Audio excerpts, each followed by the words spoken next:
I recently met up with an international trade economist from Peru. I had been a huge fan of her research for a while, but we had never met. She started by describing to me the origins of some of her work. Some of my friends were working, at a competition authority in Peru. They were telling me about anti-dumping case that they have with China. When she said the words anti-dumping and China and friends, my ears perked up. Had I finally found someone else whose dinner party conversations also revolved around whether local companies were injured by low-priced imports from China? They told me, well, the government realized that the domestic industry wasn't hurt. And this was not what I was seeing because all the clothes that I saw in Peru were from China. I was hooked, especially when she then admitted to looking up a 2004 anti-dumping report from Peru's government. The government, indeed, in 2004 said, well, yes, it is true that now most of the clothes that are sold in Peru are Chinese, but everything is fine. And they cited this huge export boom that Peruvian firms had as the source of a new set of revenues. Let me get this straight.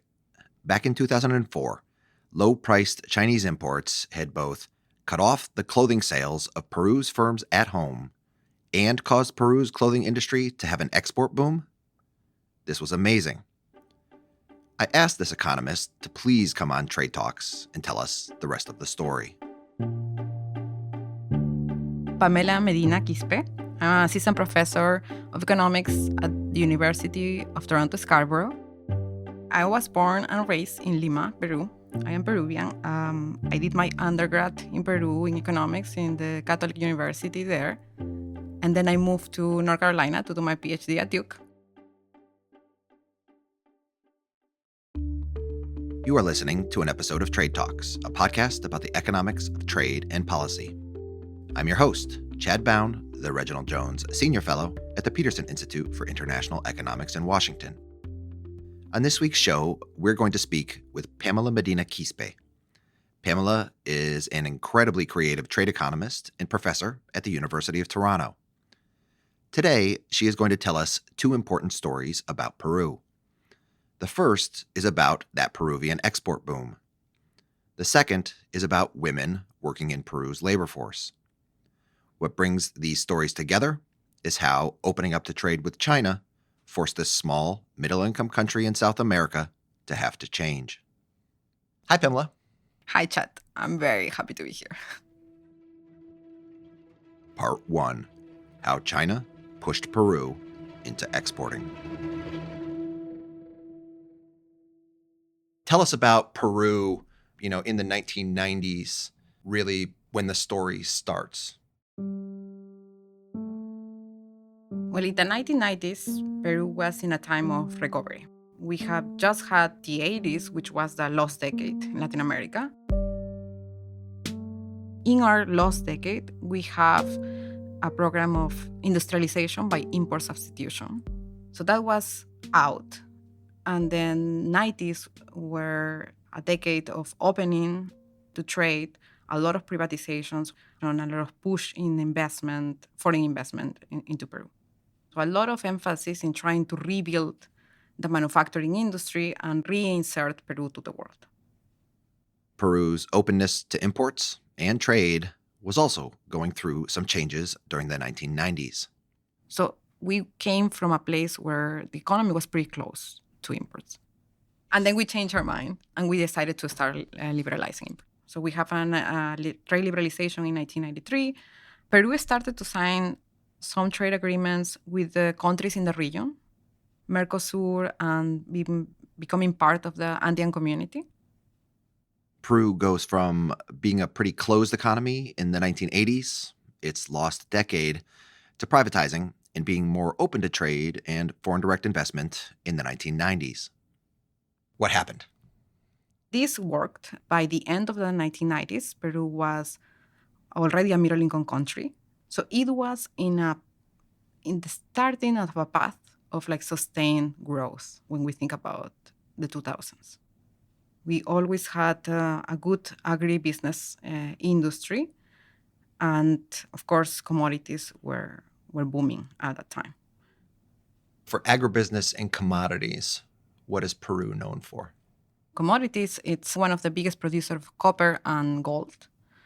And for agribusiness, asparagus is a success story, exporting asparagus to the world. We did not, in Peru, asparagus is not a thing, was not a thing at that moment. Everything that was produced was mostly exported.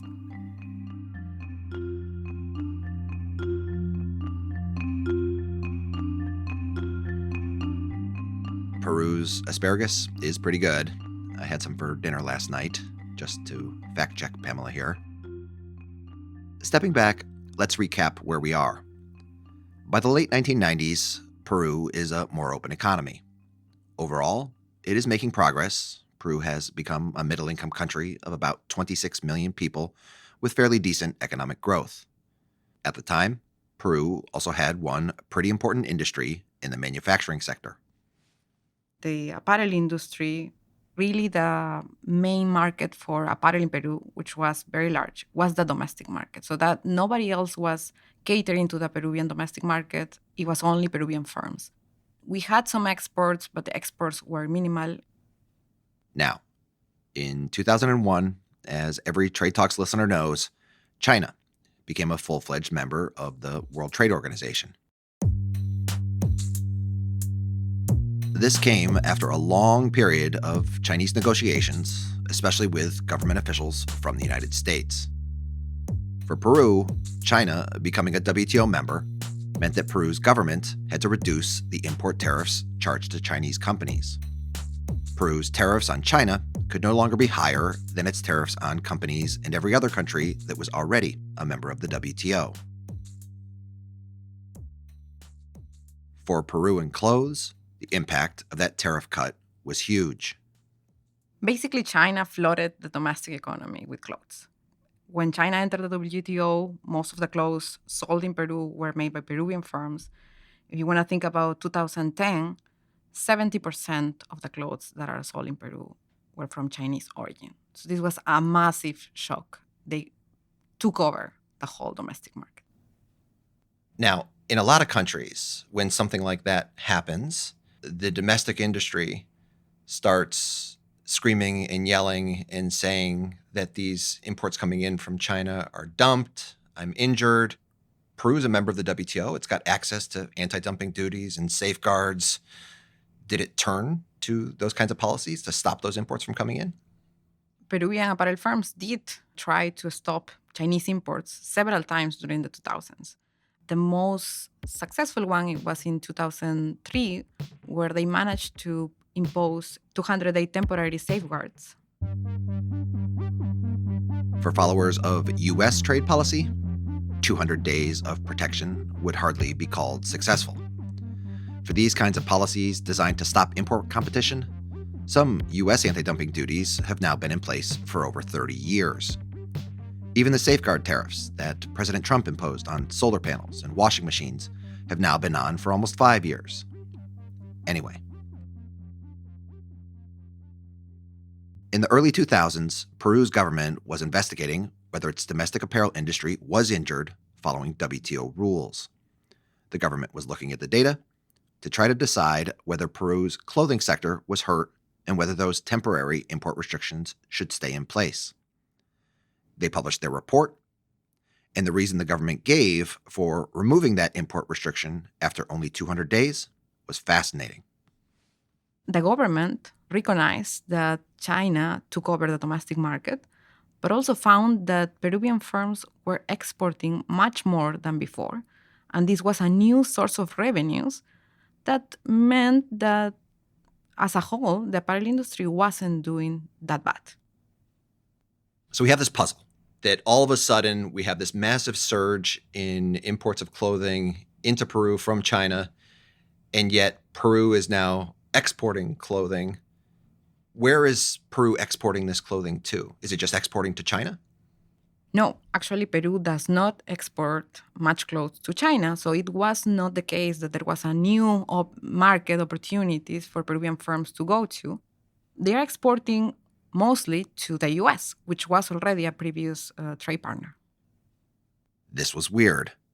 Peru suddenly had booming exports of clothes to the United States. Pamela checked, and it wasn't like the US government changed its trade policy in a way that would explain this sudden increase. Someday, the US and Peru would have a free trade agreement, but that was much later. A change in US trade policy was just not the explanation.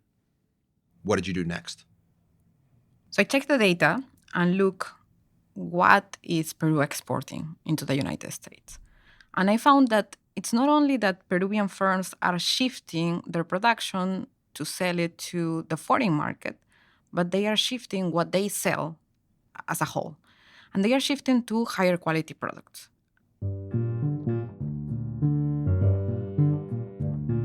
So we've seen this story from other contexts, right? When faced with competition from China, firms adjust and they do things differently, and some of them move into higher quality versions of what it was that they were doing before. So what are some of the ways that that higher quality materializes? In other contexts, we have seen firms adjusting to import competition by importing better, higher quality inputs and using them to upgrade their quality of the output. That's one avenue. The other avenue is that firms change their composition of workers to higher skilled workers in order to move in the quality ladder. Earlier research had looked at how US companies, for example, responded to the same sort of new import competition from China. Some found that American companies started to import better machines or robots to pivot and differentiate their products from having to compete head-to-head with China. Other research found that firms sometimes hired more highly skilled workers to move up the quality ladder. So which one of those did Peru do? Neither. Peruvian firms were adversely affected by this shock. I mean, this was clearly a huge import competition shock. They lost their domestic market. These firms have already invested in some capacity, in some machinery. So think about these firms have already 100 sewing machines in place. And when the China shock hits, they see their market gone, but they still have these idle sewing machines lingering around. And there is an option to either leave the market and lose everything. But there is another option for Peruvian firms is that to try to say, well, what can we produce with these sewing machines? Nothing else than apparel. But you know what? We have this high quality input that maybe it's not competing head to head with China. What about if we move towards this product? What was the high quality input? Pima cotton. So this is the cool thing about being Peruvian. We know that we have this native high-quality material in Peru, which is Pima cotton. You can think about this cotton as being the same quality as Egyptian or Sea Island cotton. It's the highest quality that you can get. In the United States, we've got a lot of cotton. I think it's called upland cotton. What makes Pima cotton better than upland cotton? Pima cotton, it's great. It's an extra long staple cotton. If you compare it with upland cotton, which is the biggest crop of cotton in the world, would be short length. Pima cotton is more durable. It has greater breathability, greater dyeing properties, so the color in your t-shirt will look better. In general, it's softer and it lasts longer. It's just amazing. Everything you could possibly want from cotton. Okay, you've convinced me. Where is Pima cotton grown? What makes it so special? Pima cotton is grown in 3 parts of the world, so mostly in Peru, in some parts of the US, and in Australia. It's very particular in the terms of like temperature and soil that you need in order to grow it. In the US, it's grown in Arizona. Sounds like a good story. How do you verify it in the data? First, I look at the aggregates to see whether it was the case that firms were not adjusting at all their machinery or their capital. And it seems like there are no investments in new capital, even though you are now producing higher quality goods.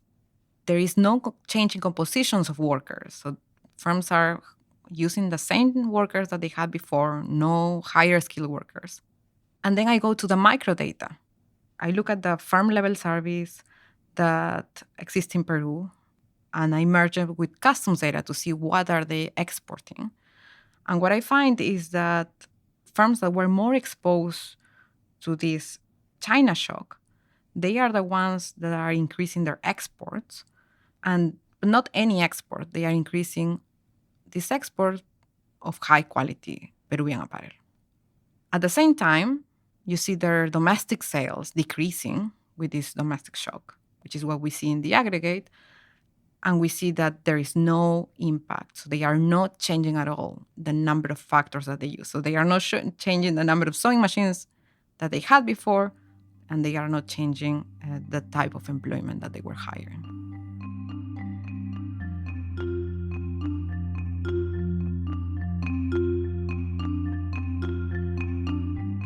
In Peru's apparel sector, companies did not hire different types of workers or buy better sewing machines, but they had to do something.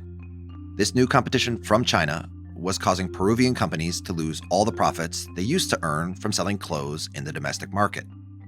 So these companies took their idle sewing machines and their workers, found the amazing Pima cotton, and upgraded the quality of the t-shirts and other clothes that they were making.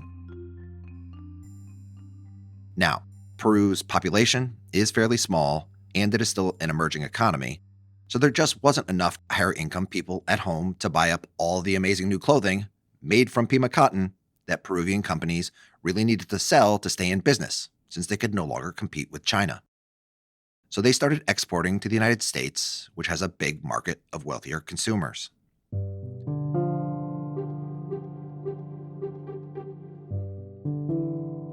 The main point here is that there are two things going on at the same time in response to the China shock.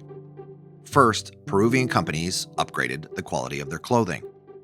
Second, they were forced to find new export markets to sell to. Unfortunately, not all of Peru's clothing companies would figure this out. Many of them would be forced to lay off their workers, exit, and go out of business. I asked Pamela which types of firms were able to take advantage of this opportunity by doing these two things at once. There is some exit from the small firms. Who takes advantage of this are the firms that are the more productive or the biggest firms, the ones that they could eventually export, because export is still costly. So just to give you an idea of like how big this was, for the incumbent firms, the firms that were already exporting on average from 2001 to 2004, they were increasing their annual exports by 100% every year.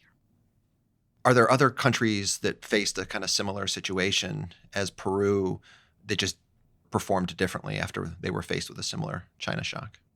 Yes, a good example is Colombia. Colombia also had a traditionally large apparel industry that catered their domestic market and were flooded with Chinese clothes. And that industry shrank relatively fast. They did not manage to differentiate the product or escape competition. And just recently, they have done so, not with a different material, but investing in design and being more boutique. What do you think are the main lessons learned here for other emerging economies? The key thing for Peruvian firms to be able to shift, to escape competition from China, was the existence of a very close to home, high quality input that allowed them to differentiate their product. Other economies couldn't do this. And the question is why? They could have imported this Pima cotton from Peru. It's readily available for everybody. But of course, it was more costly to do so. In the event of a competition shock, I think it's important for governments to think about what firms can do to escape this competition, where they can go to differentiate the product, and help get some access into the supply chain of these key inputs.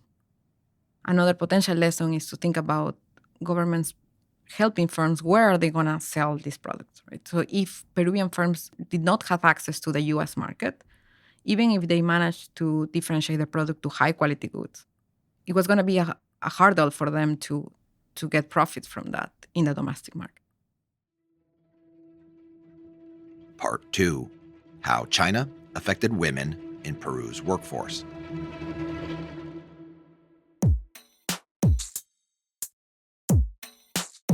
Opening up the trade with China shocked the companies operating in Peru. In Peru's clothing sector, some companies did okay. They adjusted by making clothing out of Pima cotton and were able to replace some of their lost domestic revenues with exports. Other Peruvian companies did not adjust, and they went out of business. Overall, opening up the trade with China went beyond the companies. It also had a massive impact on Peru's workers and its labor market.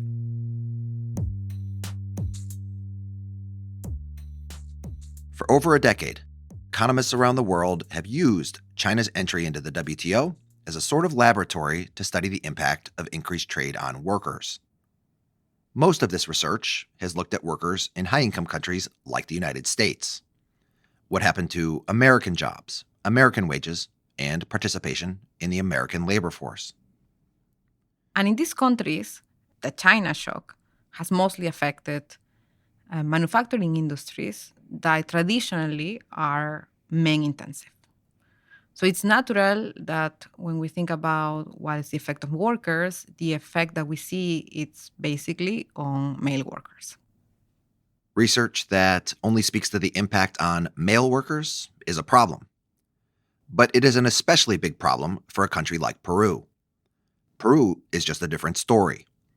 In Peru, women were much more exposed to the new import competition from China than were women in the United States. We have booming industries in manufacturing, very important industries like apparel or footwear, where there is an important proportion of females in the labor force.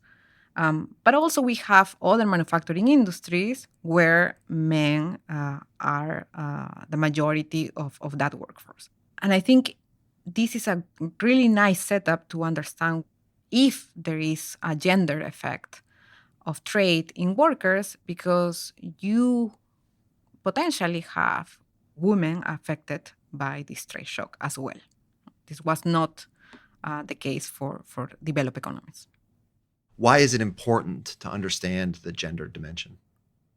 We have consistent evidence that the labor market for male and for women are substantially different in terms of where do they locate, in what industries do they locate, what types of jobs and occupations do they have, as well as how difficult it is for them to find jobs. So there might be a differentiated effect. It's just that we haven't been able to look at it in other contexts. Economists have lots of evidence that women have very different labor market experiences when compared to men.